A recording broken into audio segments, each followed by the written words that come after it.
الحمد لله نحمده ونستعينه ونستغفره ونؤمن به ونتوكل عليه ونعوذ بالله من شرور أنفسنا ومن سيئات أعمالنا من يهد الله فهو المهتدي ومن يضلل فلن تجد له وليا مرشدا فنشهد أن لا إله إلا الله وحده لا شريك له ونشهد أن سيدنا وسندنا ونبينا محمدا صلى الله عليه وسلم الذي أرسله الله بالحق بشيرا ونذيرا وداعيا إلى الله بإذنه وسراجا منيرا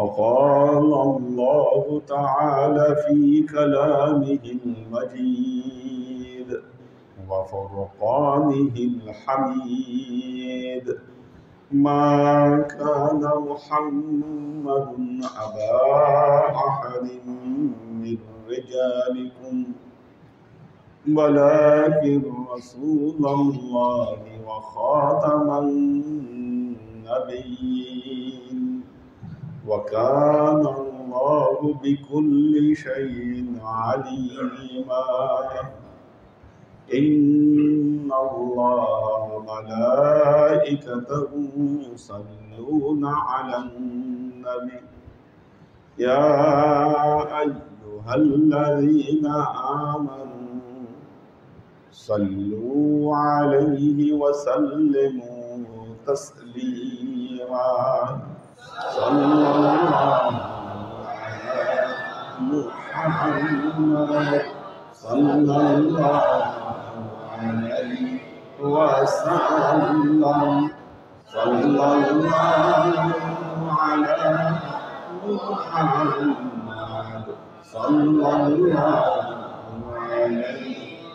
وسلم আল্লাহর আশিক ও সালেক বৃন্দ, ঈদে মিলাদুন নবী, আমরা আরো বলি জশ্নে জুলুসে ঈদে মিলাদুন নবী। এই শব্দগুলো নিয়ে বর্তমান জামানার কিছু লোকের অ্যালার্জি রয়েছে। মিলাদুন নবী শব্দ নিয়েও অ্যালার্জি, সবচেয়ে বড় অ্যালার্জি ঈদ শব্দ নিয়ে। কেন ঈদ ব্যবহার করা হবে? ইসলামে ঈদ রয়েছে দুটো ঈদের বাহিরে আর কোনো ঈদ নাই। যারা এই কথাগুলো বলেন তাদেরকে বুঝতে হবে আরবি ভাষার কিছু কারিশমা রয়েছে। আরবি ভাষায় এক শব্দ অবস্থা ভেদে বিভিন্ন রকম অর্থ দেয়। যেমন সলাত শব্দটি নামাজ, দোয়া, দরুদ, ইস্তেগফার, 4টা অর্থে ব্যবহৃত হয়। এক সলাত শব্দ যখন এটি বান্দার দিকে সম্পর্কিত তখন এর অর্থ দোয়া। ওয়াস্তাঈনু বিস-সাবরি ওয়াস-সালাহ, তার সাহায্য প্রার্থনা করো, সাবর এবং সালাত। এখানে সালাত শব্দটির অর্থ দোয়া। উলাইকা আলাইহিম সালাওয়াতুম মির রাব্বিহিম ওয়া রাহমাহ। উলাইকা আলাইহিম সালাওয়াতুম মির রাব্বিহিম, প্রভুর পক্ষ থেকে সালাওয়াত তাদের উপর। এমনকি আল্লাহ নামাজ পড়ে না, এই সালাওয়াত মানে রহমত। ইন্নাল্লাহা ওয়া মালাইকাতাহু ইউসাল্লুনা আলান নবী, একই সালাত শব্দ, অর্থ হচ্ছে দরুদ। অবস্থা ভেদে কি কাজেই প্রয়োগিক ক্ষেত্রে শব্দের অবস্থান পরিবর্তন হয়। ফার্সিতে শির একটা শব্দ, শির, শিন ইয়া রে, মাওলানা রুমি এটাকে নিয়ে ব্যবহার করছেন। শিরের তিনটা অর্থ, একটা হলো বাঘ, একটা হলো দুধ, আর একটা হলো পানির যে কল আছে ওইটাকেও বলে শির। মাওলানা রুমি বলতেছে করে পকান রকি আস আস খুদ মাগির গারচে মানাদ দার নবেশতানি শির ও শির। বলতেছে শির দুই বানান একই রকম দেখতে, একটার অর্থ বাঘ, একটার অর্থ দুধ। এক শির মানুষ খায়, আরেক শির মানুষকে খায়। এই জন্য বলতেছে অলিয়া উলিয়ারা তোমাদের মতো দেখতে সাধারণ, কিন্তু নিজের সাথে তাদের তুলনা করো। তো যেমন মাওলা, মাওলা, মাওলা শব্দের অর্থ প্রভু, অভিভাবক, বন্ধু, কি সব অর্থে এক মাওলা শব্দ ব্যবহার হয়। কি নিআমাল মাওলা ওয়া নিআমাল নাসির। এখানে মাওলা আল্লাহ, নিআমাল মাওলা সর্বোত্তম মাওলা তিনি আল্লাহ, নিআমান নাসির সর্বোচ্চ সাহায্যকার। কিন্তু যখন আল্লাহর নবী বললেন মান কুনতু মাওলাহু ফাহাযাল আলিয়্যু মাওলা, কি মাওলা শব্দ নিজের ক্ষেত্রেও ব্যবহার করলেন, আলীর ক্ষেত্রেও ব্যবহার করলেন। তার মানে কি এখানে তো প্রভু অর্থে নয়, অভিভাবক অর্থে। আমি যার মাওলা, আলী তার মাওলা, একই মাওলা শব্দ, দেখেন বানান একই, অর্থ ভিন্ন, অর্থ ভিন্ন। তাহলে ঈদ শব্দ, ঈদ শব্দের স্বাভাবিক অর্থ কি? উৎসব। আপনি যদি এটা বাংলা করেন, ট্রান্সলেশন করেন, যে ট্রান্সলেশনের যে ইঞ্জিনগুলো আছে নেটে, কি ঈদ শব্দের অর্থ কি করবে? উৎসব। হ্যাঁ, আমাদের শরঈ ঈদ দুটো, ঈদুল ফিতর, ঈদুল আজহা, এই দুটো দিনে আমাদের সুনির্দিষ্ট বন্দিগি রয়েছে। ঈদুল ফিতরের দিন ঈদুল ফিতরের নামাজ আদায় করা, ফিতরা আদায় করা সহ কিছু ইবাদত বন্দিগি এই দিনের জন্য নির্দিষ্ট রয়েছে। ঈদুল আজহার জন্য আরো কিছু নির্দিষ্ট রয়েছে। এখন কথা হলো, তাহলে এই ঈদ শব্দ এ দুটো ঈদের বাহিরে ব্যবহার করা যাবে কিনা, বা আল্লাহর নবী ব্যবহার করেছেন কিনা? এই ঈদ শব্দটি পবিত্র কোরআনেও অন্য উৎসবের ক্ষেত্রে ব্যবহৃত হয়েছে। আমাদের পেয়ারা নবী মুহাম্মদ মুস্তাফা সাল্লাল্লাহু আলাইহি ওয়াসাল্লাম নিজেও ব্যবহার করেছেন।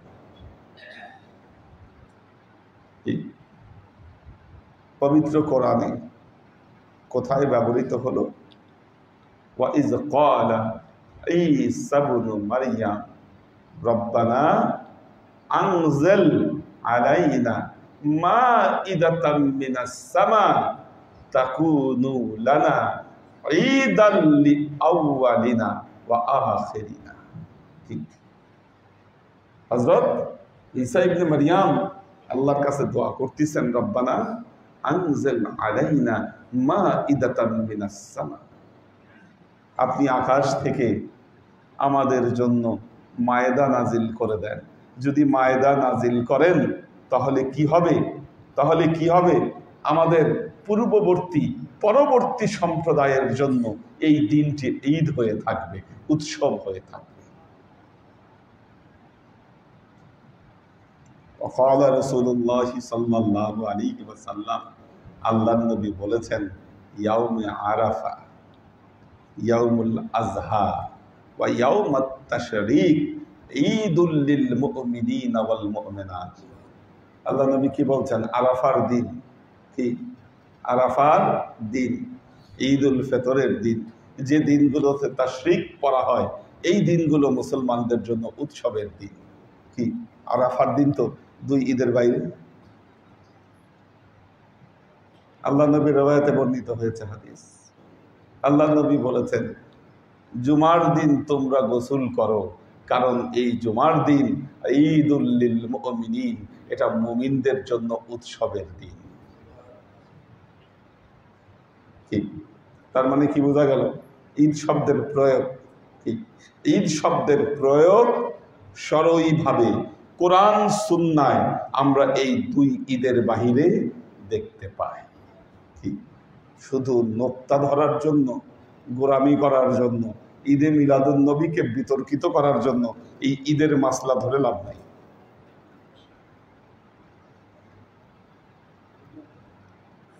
মিলাদুন নবী,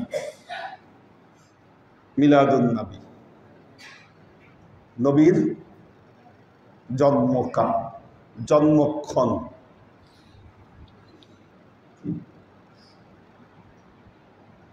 এই সময়টা কি পৃথিবীর জন্য একটা গুরুত্বপূর্ণ সময় নয়?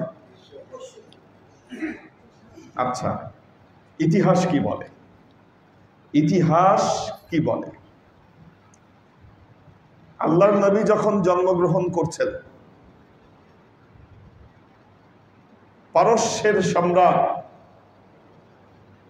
পারস্যের যে প্রাসাদ সম্রাটের, ওই প্রাসাদের 14টা মিনার ভেঙে পড়ে গিয়েছিল। ঐতিহাসিক সূত্র দ্বারা প্রমাণিত 570 খ্রিস্টাব্দের যেই ক্ষণে মুহাম্মদ রাসূলুল্লাহ সাল্লাল্লাহু আলাইহি ওয়াসাল্লাম জন্মগ্রহণ করলেন, ওই সময়ে পারস্য সম্রাটের প্রাসাদের 14টি মিনার খসে পড়েছিল আল্লাহর নবীর আগমনের মুহূর্তে। আল্লাহর নবীর আগমনের 3500 বছর আগে থেকে যারা জরেস্টেরিয়ান অগ্নি পূজক, যারা, তাদের একটা কাবা আছে। এই কাবায় তারা 3500 বছর ধরে আগুন জ্বালিয়ে রেখেছিল। এই আগুনকে তারা নিভতে দিত না, কারণ ওটা তাদের কাবা। আল্লাহ নবী যখন জন্মগ্রহণ করেন, 3500 বছর ধরে জ্বালিয়ে রাখা আলো সেই দিন হঠাৎ করে নিভে যায়।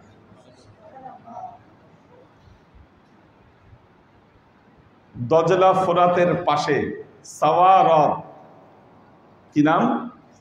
সাওয়া হ্রদ। এই হ্রদে এত পানি ছিল, পানির জন্য বিখ্যাত ছিল। দজলা ফোরাত নদীও পানি কমে যেত, শুকিয়ে যেত মাঝে মধ্যে, কিন্তু এই নদীর পানি কখনো শুকাতো না। আল্লাহ নবী যখন জন্মগ্রহণ করেন, তখন এই সাওয়া হ্রদের পানি শুকিয়ে যায়, সাওয়া হ্রদের পানি শুকিয়ে যায়। কাবা ঘরে 360টি প্রতিমা রাখা ছিল। কয়টা? 360টা প্রতিমা রাখা ছিল। হযরত আব্দুল মুত্তালিব তিনি দোয়া করতে গিয়েছিলেন, কারণ জানেন আব্দুল্লাহর ঘরের সন্তান আসতেছে। তিনি সন্তানের শুভকামনায় বাইতুল্লায় দোয়া করতে গিয়েছেন। আল্লাহ নবী যখন জন্মগ্রহণ করছেন, হঠাৎ বাইতুল্লায় এমন দুলুনি শুরু হলো, তিনি তো ভয় পেয়ে গেলেন। কি বাইতুল্লাহর দুলুনির চোটে এর ভেতরে থাকা 360টা প্রতিমা মুখ থুবড়ায়ে পড়ে গেল। আল্লাহ নবীর কোন সময়? জন্মের সময় 360টা মূর্তি মুখ থুবড়ায়ে পড়ে গেল।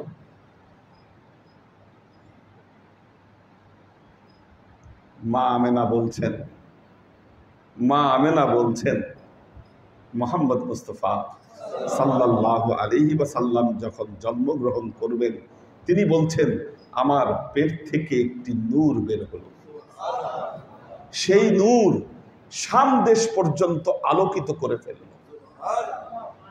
আমি দেখছি জান্নাত থেকে কি হুর পরীরা সব নেমে আসতেছে কাউকে আহ্বান জানানোর জন্য। একটি কণ্ঠস্বর, মা আমেনার রেওয়ায়েতে বর্ণিত, এগুলো ওনার নিজের বউলে, একটি কণ্ঠস্বর আমাকে জানালো, তুমি তাকে, তুমি যাকে জন্ম দিয়েছ তিনি পৃথিবীর সর্বশ্রেষ্ঠ মানুষ, এবং তার নামকরণ করা হলো মুহাম্মদ। আল্লাহ নবীর নাম কিন্তু ইচ্ছা করে রাখেন নাই, উপর থেকেই নামকরণ তার ঠিক করা হয়েছে। মা আমেনা শুনতে পেলেন তার কণ্ঠস্বর, প্রসব বেদনা টেরই পেলেন না, সন্তান প্রসব হয়ে গেল। আল্লাহ নবীর জন্মের সময় ঘটনাগুলো ঘটেছিল। কে ঘটাইছে এই ঘটনা? আমরা কেউ? কে ঘটিয়েছেন? স্বয়ং আল্লাহ। কারণ এ মহেন্দ্রক্ষণ আল্লাহ নবী যখন আসছেন পৃথিবীতে, এটি স্বাভাবিক ঘটনা নয়।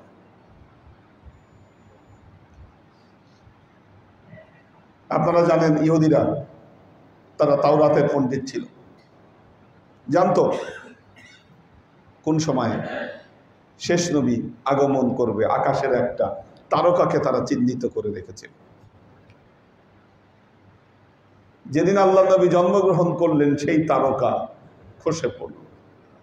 তারা বুঝতে পারলেন যে শেষ জামানার নবী চলে এসেছে। এরা খুঁজতে থাকলেন, খুঁজতে খুঁজতে খবর পেল সেই দিন 4টি শিশুর জন্ম হয়েছে। 4টি শিশু। শেষ পর্যন্ত তারা নিশ্চিত হলেন এই বিশেষ শিশুটি হযরত আব্দুল্লাহর ঘরে এবং মা আমেনার কোলে আগমন করেছে, যার নাম রাখা হয়েছে মুহাম্মদ মুস্তাফা সাল্লাল্লাহু আলাইহি ওয়াসাল্লাম। আল্লাহর নবী আগমনের পর আকাশের সুরক্ষককে বাড়ানো হলো। আকাশকে সুরক্ষিত করা হলো। কেন? শয়তান আগে আকাশের কাছে যেতে পারত।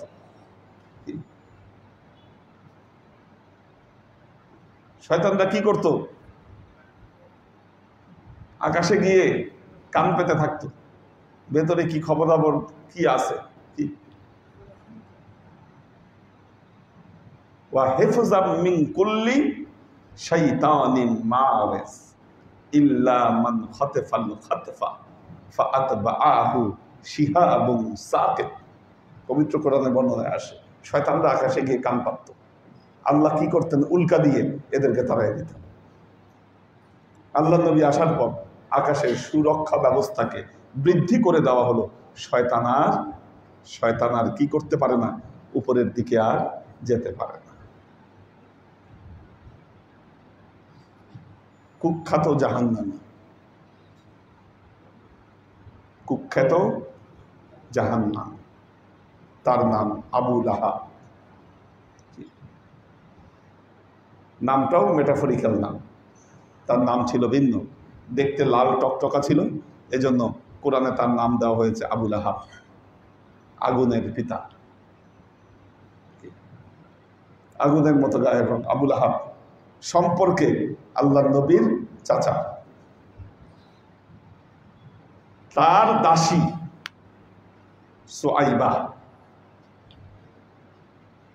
সুআইবা দৌড়ে এসে খবর দিল আব্দুল্লাহর ঘরে সন্তান জন্মগ্রহণ করেছে। তিনি এই সংবাদ শুনে আঙ্গুলের ইশারা দিয়ে বলেছিলেন, যা, তুই আমাকে এই সুসংবাদ দিয়েছিস, তোকে আমি আজাদ করে দিলাম। কি এই আঙ্গুল? এখন শাহাদাত আঙ্গুল দিয়ে বললেন, যা, তোকে আমি আজাদ করে দিলাম। নবীর জন্মের এই খুশিতে সে তার দাসী সুআইবাকে আজাদ করে দিয়েছিল। সেজন্য আবু লাহাব জাহান্নামে যাবে, কিন্তু প্রত্যেক সোমবারে তার এই আঙ্গুল থেকে একটা নহর কি বয়ে দেওয়া হয়, যেটার মাধ্যমে সে কিছুটা প্রশান্তি লাভ করে।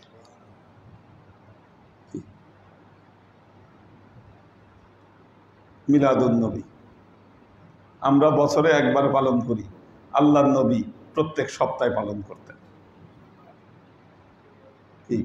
সুইলা রাসূলুল্লাহ সাল্লাল্লাহু আলাইহি ওয়াসাল্লাম আন সিয়ামে ইয়াউমিল ইসনাইন।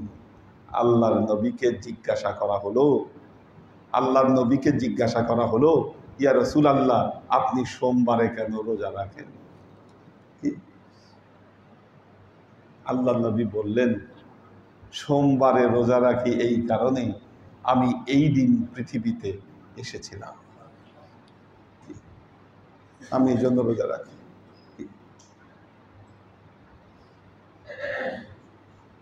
এখন বলবেন হুজুর ঠিক আছে, তাইলে আমরাও রোজা রাখবো, এর বাইরে কিচ্ছু করব না, জশ্নে জুলুস, কি রাস্তায় নামবেন, পতাকা তুলবেন, এত সুন্দর সাজাগুজা, এগুলার কি দরকার? এগুলা বেদাত। কি বলতে পারেন? আচ্ছা দেখেন একটা জিনিস, আল্লাহ রাসূল, আল্লাহ নবী, আমরা ইফতারির সময় খেজুর খাই না, খেজুর দিয়ে শুরু করি, বলি যে এটা মজার বিষয় হলো আল্লাহ নবী ইফতারি করতেনই শুধু অনলি খেজুর অথবা দুধ, এটা দিয়ে, ঠিক আছে? আর খেজুর হলো আমাদের ইফতারির একটা কমপ্লিমেন্ট মাত্র। কি, যেহেতু সুন্নত নবী করছেন, নবী কিন্তু ওটাই খাইছেন, খেজুরই খাইছেন, অন্য কিছু না, দুধ খাইছেন সাথে হয়তো, কি এটা ছিল নবীর ইফতারি। এখন আমাদের তো মুড়ি ছাড়া ইফতারি হয় না, বুট ছাড়া ইফতারি হয় না, পেঁয়াজু ছাড়া ইফতারি হয় না, বেগুনি ছাড়া ইফতারি হয় না। কসম করে বলতেছি আল্লাহ নবী এগুলো একটাও খায় নাই। বিরাট বেদাত করে ফেললেন তাহলে। কি কি বেদাত হলো কিনা? হ্যাঁ, আপনি যে মশলা দিচ্ছেন এই মশলা অনুযায়ী তাহলে পেঁয়াজু খাওয়াও বেদাত, বেগুনি খাওয়াও বেদাত, আবার জিলাপি সহ সবগুলাকে এক করে যে মাখায় জুটায় খান, এগুলা সব বেদাত। ওই আহাম্মকের মশলা অনুযায়ী এগুলা কিচ্ছু করতে পারবেন না আপনি।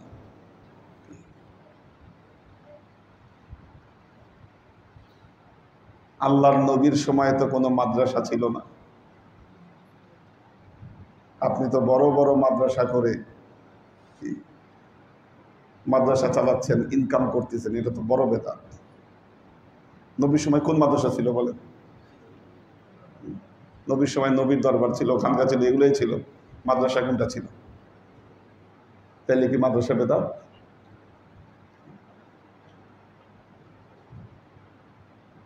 এরা দেখবেন নিজেদের সুবিধার জন্য যা তা আরাম, আর নিজের মতের বিপক্ষে যা যাবে তা আরাম। নিজের জন্য আরাম আর মানুষের জন্য হারাম। দেশে এসে মসলা দেন, ঈদে মিলাদুন্নবী নাই, আবার মালয়েশিয়ায় গিয়ে ঠিকই আপনি ঈদে মিলাদুন্নবীর মাহফিল করেন। পৃথিবীতে এখন ছোট হয়ে গেছে, দেশে করেন আর বিদেশে করেন, কি মানুষ জেনে যায় মুহূর্তে।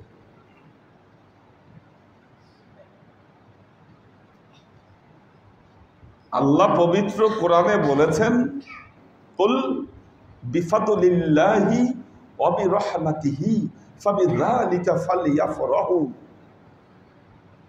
আল্লাহর ফজল এবং অনুগ্রহ প্রাপ্তিতে তোমরা আনন্দ প্রকাশ করো।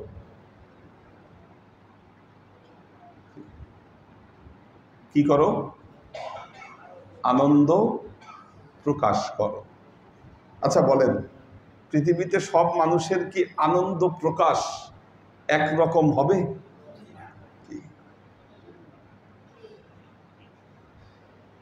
যারা রাজনীতি করেন, রাজনৈতিক শোডাউনের জন্য কি মিছিল করেন না? রাস্তায় মিছিল করেন কিনা? আমাদের ইসলামী দলগুলোও মিছিল করে।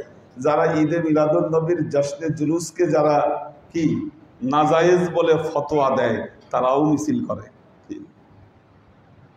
তারাও শোডাউন করে। নিজের স্বার্থে ক্ষমতায় বসার জন্য শোডাউন মিছিল জায়েজ, আর আল্লাহর নবীর ক্ষেত্রে আনন্দ প্রকাশের জন্য এই মিছিল নাজায়েজ। এটা কোন মাসলা? কোন মাসালা? আল্লাহ নবীর সময়ে, আল্লাহ নবীর সময়ে বাদ দেন। আপনাদের জানি না মুরব্বীরা দেখছেন কিনা, আমি আমার বর্ণনায় যতটুকু পেয়েছি, কাপড় ছিল দুইটা। আমাদের মুরব্বী লেভেলের যারা ছিল, যখন পড়তো, পড়াশোনা করত, কাপড় ছিল দুইটা। দুই কাপড় দিয়ে চালাই দিছে, দুই কাপড় দিয়ে চালাই দিছে। শুনতে এখন অবাক লাগে, কিন্তু বাস্তবতা। কারণ বাংলাদেশে তখন কোনো গার্মেন্টস ফ্যাক্টরি ছিল না, কাপড় এত অ্যাভেলেবেল ছিল না, এত অ্যাভেলেবেল কাপড় ছিল না ওই সময়, অভাব ছিল কাপড়। জুতা দেখবেন ওই সময় রাবারের জুতা ছিল, কালো কালার। হ্যাঁ, কাঠের খরমও ছিল, কিন্তু কাঠের খরম তারও আগে। কালো কালারের, আপনারা দেখছেন কিনা, প্লাস্টিকের তৈরি, হ্যাঁ, কালো কালারের জুতা। গ্রামের জামাইরা যখন শ্বশুর বাড়ি যেত, তখন পা থেকে ওই জুতাগুলা খুলে বগল দাবা করে তারপর রাস্তা দিয়ে হাঁটত। এ দৃশ্য গ্রামে দেখা যেত। কারণ ময়লা হয়ে যাবে, জুতা ক্ষয় হয়ে যাবে। কি, জুতাটা প্লাস্টিকের, ওই জুতা এত দামি বস্তু ছিল তাদের কাছে। 8 আনা 1 টাকা বা 2 টাকা দামের জুতা। এখন তো কারো পায়ে আমি দেখি না এই জুতা। লাস্ট দেখছি মনে হয় আমাদের লতিফ মিস্ত্রি, উনি যখন ওই যে কাজ করতো, ওনার পায়ে দেখছি আগে ওই ওই ওই জুতা, কি ওই প্লাস্টিকের জুতা। এখন ওই প্লাস্টিকের জুতার প্রোডাকশন নাই, পরে না। কেন? এখন বাটা আসছে, অ্যাপেক্স আসছে, আরো কত কত ব্র্যান্ড। জুতার অভাব নেই। জুতা আমাদের সামান কাজ করে জুতার দোকানে, জানে কত জুতা, কত রকম জুতা। অভাব ছিল তখন। আল্লাহ নবীর সময়ে কোরআনের আয়াত লেখার কাগজ নাই। আয়াত লিখছে কোথায়? হাড়ের উপর, চামড়ার উপর, পাতার উপর। কেন? অভাব। কাপড়ের উপর সব মিলাই ঝিলাই লিখতেছে, উপকরণ। সেই সময় কি আশা করেন সাহাবীরা আপনাদের মতো পতাকা বানায় কি রাস্তায় নামবে? সম্ভব ছিল? দিন যত এগিয়েছে, মানুষের ভেতরে এই বোধগুলো জন্ম নিয়েছে। পিকে হিট্টির বই পড়েন, দেখবেন মুসলমানদের উৎসব কেমন হয়েছিল আব্বাসী শাসন আমলে এবং অন্যান্য শাসন আমলে। এগুলো বর্ণনা পাবেন, তাদের জৌলুস, বিশেষ করে আব্বাসী শাসন আমলে। কারণ তখন আব্বাসী শাসন আমলের বাগদাদ খুবই ধনী রাষ্ট্র, মুসলিম খেলাফতের কেন্দ্রবিন্দু এটা। বিশদ বর্ণনা পাবেন। যত দিন এগিয়েছে মুসলমানদের উৎসবগুলো রৌনক পেয়েছে। আল্লাহ নবীর সময় তো ছিল না, এটা সম্ভব ছিল না। তখন মানুষ দারিদ্রতার সাথে তারা কি যুদ্ধ করেছে। ওই যুগের মশলা এই যুগে আনলে চলবে? আমার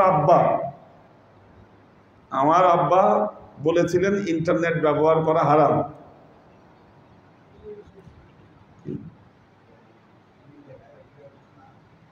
টিভি, রেডিও, ট্রানজিস্টর না, এগুলো বয়াতের সময় বলতেন। এখন কি আমি বলতে পারবো বয়াতের সময়? এই যুগ আছে? বলেন। এখন এটা অনুচিত হবে। আমরাই এখন ফেসবুকে লাইভ করছি, মানুষের কাছে পৌঁছে দিচ্ছি। এটা যুগের চাহিদা, যুগের চাহিদা। সুতরাং আমাদের এই যুগের চাহিদা অনুযায়ী ঈদে মিলাদুন নবী খালি ঘরে বসে পালন করলে ঈদে মিলাদুন নবী পালন হবে না। এটা জশ্নে জুলুসের সাথেই পালন হওয়া উচিত। যদি আল্লাহর নবীর আগমনের খুশিতে দাসী সোয়াইবাকে আজাদ করে দেওয়ার জন্য আবু লাহাবের দোজখের আযাব যদি আল্লাহ লাঘব করেন, আমরাও যদি আল্লাহর নবীর আগমনের খুশিতে আমরা যদি কষ্ট করি, রাস্তায় নামি, অর্থ খরচ করি, অবশ্যই আল্লাহ এর উত্তম সাজা আমাদেরকে দিবেন। এবং আল্লাহ বলতেছেন হুয়া খায়রুম মিম্মা ইয়াজমাউন, তারা যা জমা করে রাখবে, এই জমা করে রাখার চেয়ে অনুগ্রহ প্রাপ্তিতে আল্লাহ তারা যে শুকরিয়া, তার আনন্দ প্রকাশ করবে, এটা তাদের জন্য উত্তম।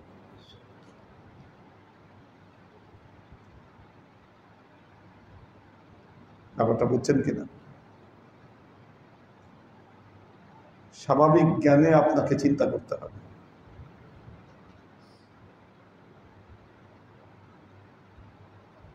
যদি মানধাত্তা আমলের চিন্তা ভেতরে রেখে দেন,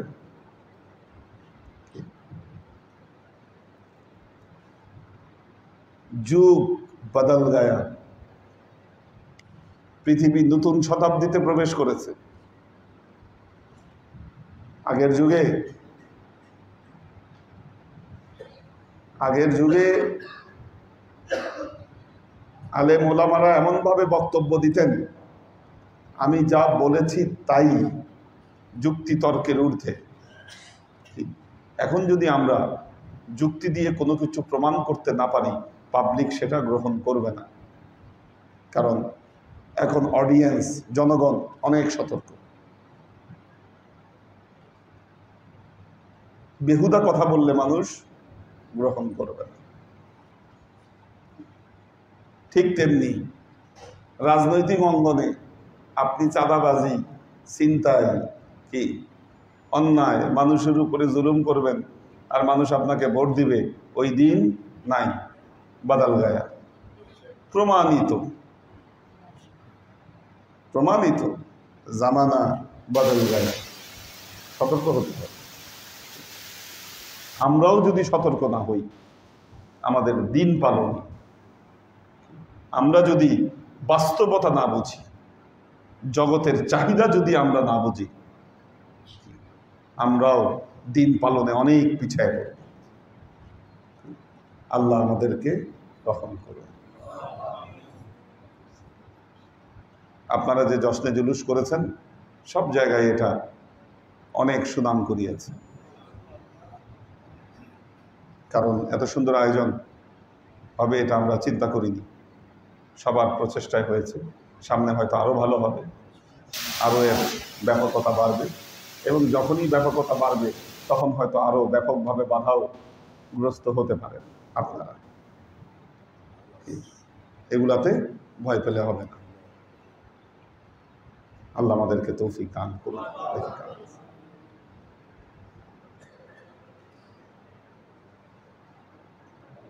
শহীদ খান মাসুদ কবির, মাহফুজুল হক উজ্জ্বল, শিলার মা,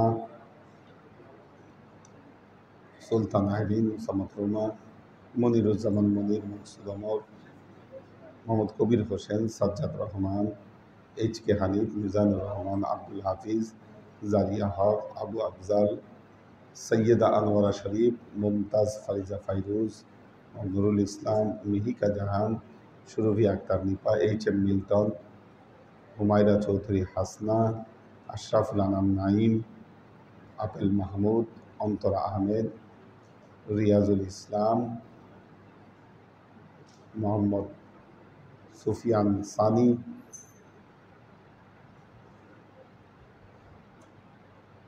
সহিফা বিনতে আমির, আব্দুর রহিম হিমেল, কৈতর বিথি, আব্দুল সালাম আজাদ, ওমর শরীফ, তিশা তৌফিকা, সৈয়দা আমরিন শরীফ, আসমাউল হুসনা, নূর নাহার, মারুফ হাসান।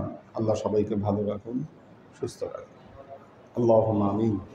আল্লাহুম্মা সাল্লি আলা মুহাম্মাদিন ওয়া আলা আলি মুহাম্মাদিন কামা সাল্লাইতা আলা ইব্রাহিমা ওয়া আলা আলি ইব্রাহিমা ইন্নাকা হামিদুম মাজিদ। اللهم بارك على محمد وعلى آل محمد كما باركت على إبراهيم وعلى آل إبراهيم إنك حميد مجيد. ربنا ظلمنا أنفسنا وإن لم تغفر لنا وترحمنا لنكونن من الخاسرين. ربنا آتنا في الدنيا حسنة وفي الآخرة حسنة وقنا عذاب النار. ربنا لا تزغ قلوبنا بعد إذ هديتنا وهب لنا من لدنك رحمة إنك أنت الوهاب. اللهم إنك عفو تحب العفو فاعف عني يا غفور رحيم الودود. اللهم نور قلوبنا بنور الإيمان ونور قلوبنا بنور الإسلام ونور قلوبنا بنور الإحسان وزين أخلاقنا بنور محمد صلى الله عليه وسلم. اللهم إنا نسألك علما نافعا رزقا واسعا عملا مقبولا شفاء من كل داء قلبا خاشعا ذهنا ذاكرا إيمانا كاملا توبة قبل الموت راحة عند الموت ونزاة بعد الموت. اللهم إنا نسألك رحمتك في كل درجة فلاح في كل أمر ونعوذ بك من الشرك والشك والنفاق والبدعة ومن كل وسوسة الشيطان. ইয়া আল্লাহ, ইয়া রহমান, ইয়া মালিক, আমরা এতক্ষণ তোমার দরবারে যে সমস্ত আমলকে উপস্থাপন করলাম ত্রুটি মুক্তভাবে আমলগুলোকে কবুল করে নাও। তুমি আমলের যাজা আমাদের পেয়ারা নবী হযরত মুহাম্মদ মুস্তাফা সাল্লাল্লাহু আলাইহি ওয়াসাল্লামের কাছে পৌঁছে দাও। আমাদের নবীর পরিবারবর্গের কাছে তুমি এর যাজাকে পৌঁছে দাও। এই দুনিয়ার সমস্ত আম্বিয়ায়ে কেরাম, সাহাবায়ে কেরাম, তাবেঈন, তাবেঈন, ওয়ালি আউলিয়া, গাউস কুতুব, আমাদের মা বাবা, ভাই বোন, আত্মীয় স্বজন, এই দরবার থেকে যত পীর ভাই বোন চলে গেছে সবার রূহে তুমি এর যাজাকে পৌঁছে দাও। তুমি তোমার হাবিবের উসিলায় আমাদের সবাইকে কবুল ক্ষমা করে দাও। আমাদের জীবন থেকে সমস্ত অভাব অভিযোগ, বালা মুসিবত, দুঃখ কষ্ট, রোগ শোককে দূরীভূত করে দিয়ে দৃঢ় হস্তে তোমার দ্বীনের খেদমতের তৌফিক তুমি আমাদেরকে দান করো। আজীবন যেন তোমার হেদায়েতের পথে প্রতিষ্ঠিত থাকতে পারি সে তৌফিক তুমি আমাদেরকে দান করো। سبحان ربك رب العزة عما يصفون سلام على المرسلين والحمد لله رب العالمين واجعل آخر كلمتنا عند الموت لا إله إلا الله محمد رسول الله صلى الله عليه